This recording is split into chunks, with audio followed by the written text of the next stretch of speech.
Hi guys, മഴയത്തെ വീട്ടിൽ കുത്തിയിരുന്നപ്പോഴാണ് ഒരു choco lava cake കഴിക്കാൻ തോന്നിയത്.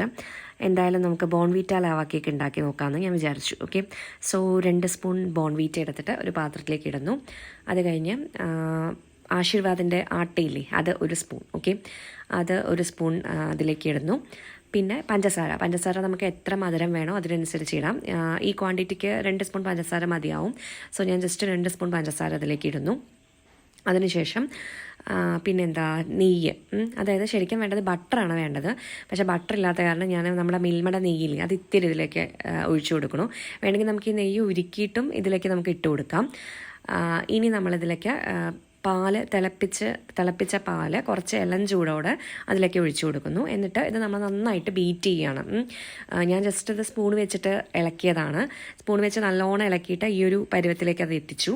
എന്നിട്ട് നമ്മളിത് അവനിൽ വെച്ചിട്ട് ചൂടാക്കാൻ പോവുകയാണ്. ഒരു ചെറിയ ബൗളിലേക്ക് ഇത് ഒഴിച്ചു കൊടുത്തു. ഇനി നമ്മളിത് അവനിലേക്ക് വെക്കുകയാണ്. അവനിൽ വെച്ചിട്ട് ഇവിടെ ചെറിയ ഇലക്ട്രിസിറ്റി പ്രോബ്ലം ഒക്കെ ഉള്ള കാരണം ഞാൻ 30 സെക്കൻഡ്സ് അങ്ങനെ 3 പ്രാവശ്യം വെച്ചത്. 3 പ്രാവശ്യം അല്ല, ഒരു 5 പ്രാവശ്യം വെച്ചെടുത്തു തോന്നുന്നു. വെച്ചെടുത്തപ്പോൾ നമുക്ക് ബോൺവീറ്റ ലാവാ കേക്ക് കിട്ടിയിരിക്കുകയാണ് ഗൈസ്. കഴിച്ചു നോക്കി, നല്ല ടേസ്റ്റ് ഉണ്ടായിരുന്നു. നിങ്ങളും ട്രൈ ചെയ്ത് നോക്കൂ.